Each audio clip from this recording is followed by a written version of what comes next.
Welcome to Now is the Time for Miracles.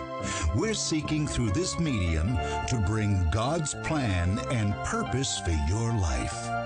Now is the Time for Miracles is presented by Channel of Love Ministries, a frontline, cutting-edge ministry endeavoring to obey the biblical mandate to go into all the world and preach the gospel. Now is the Time for Miracles. Host and teacher is the evangelist Joan Pearce, who along with her husband Marty is committed to the proclamation of God's Word, touching lives, saving souls, healing hearts. Now is the Time for Miracles. Be blessed, be inspired, and be changed. Here's your host and teacher, Dr. Joan Pearce. Welcome to Now's the Time for Miracles. We want to take you into a service already in progress. Be blessed. And we are now in the army of God. And as in the army of God, it means that you will not, it's not going to just be easy, easy, easy. Because all of a sudden you came out of the kingdom of darkness into the kingdom of Jesus, and all of a sudden you become a threat. You were not a threat until you got saved, because an unsaved person probably doesn't get too many people saved. I don't know of too many people that go out and get people saved, although there has been a few that have tried to get people saved and didn't know what in the world they were doing. I'll never forget talking to a pastor. It was wonderful. Actually, it's a pastor friend that some of the people here know, so I won't say his name. Marty and I took him out to eat in Florida, and we went out to the beach one time. We had a day or two off, and took him out to the beach, and he was sharing his testimony. And he talked about how he had a nervous breakdown after pastoring so many years. I said, wow, it must have been really stressful to be a pastor all that many years that you would have a breakdown. He goes, yeah. He said, the reason I had a breakdown is, he said, I didn't realize till after I had the breakdown that I'd been pastoring all those years and I wasn't even saved. That's enough to give you a breakdown for sure.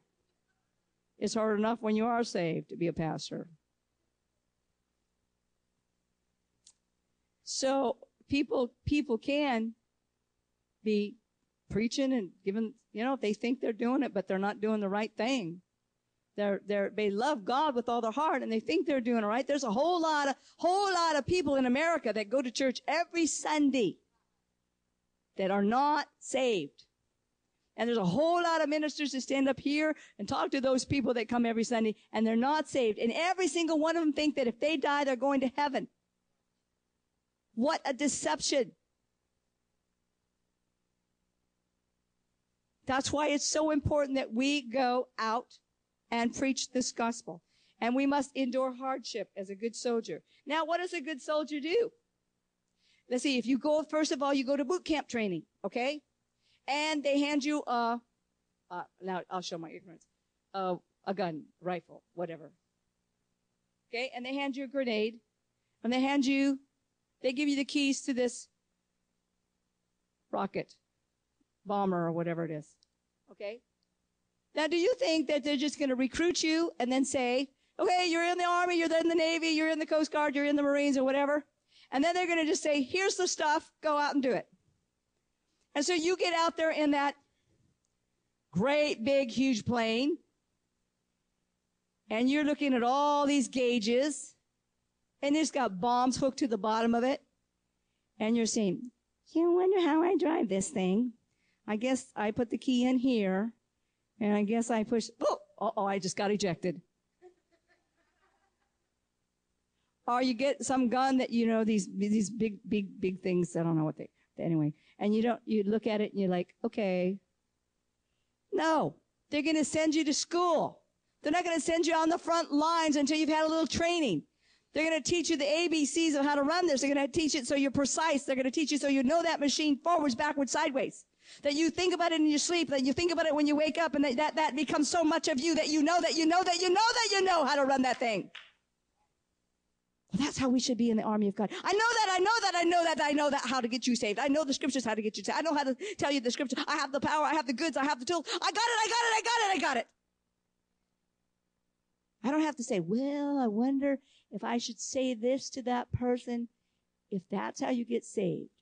How do I get saved? Well, I'm not sure. Let me see if I can figure it out and get back to you in a few days. Come on. We can laugh about it, but the truth is, the Mormons, Jehovah's Witnesses have a lot more training in evangelism than we do. They are more dedicated to prayer, Muslims and Hindus and Buddhists, than we are. We're kind of like coasting. We need to have more services where we study to show ourselves approved, a workman rightfully dividing the word of truth. Now, I teach those seminars if you ever want me to come. Actually, that's what I'm specialized in. I teach them all around the United States. I have a workbook called Let's Go Fishing, and we get 4 or 5 days, and we teach you how to lead people to the Lord, how to lead them to the baptism of the Spirit, how to go door to door, how to do outreaches, how to do food ministries, how to start out food pantries. And in fact, usually I can't get it all done in one session. So the pastors have me in. The first time they have me in and they have me teach on evangelism, basic evangelism, and I take the people out. Because this is what I said when I first started in ministry. And when I told the people that I was ordained with, they said, Joan, you will never run out of churches to preach in. Because I said, you know what? I got this wonderful idea from God. And they said, what? I said, I'm only going to preach in churches that will let me go out and do what I preach. And they go, what? I says, yeah, I'm going to call them. So when I first started calling pastors, I didn't know nobody. I called 35 pastors before I got one to say yes. And I didn't know us all. I mean, I'm just getting started. God had me write a book before I could read that's called Let's Go Fishing. Now, why would God have me write a manual on evangelism if I wasn't going to do something with it, right? So I had no idea. I stepped out by faith. I started calling people. My pastor did finally book me. I thought that was nice of him.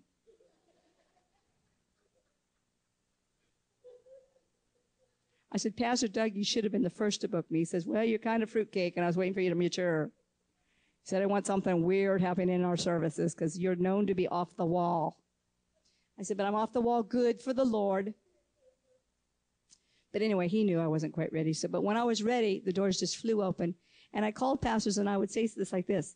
Would you like me to teach your church how to go out and get souls saved so you have a lot of people in your church?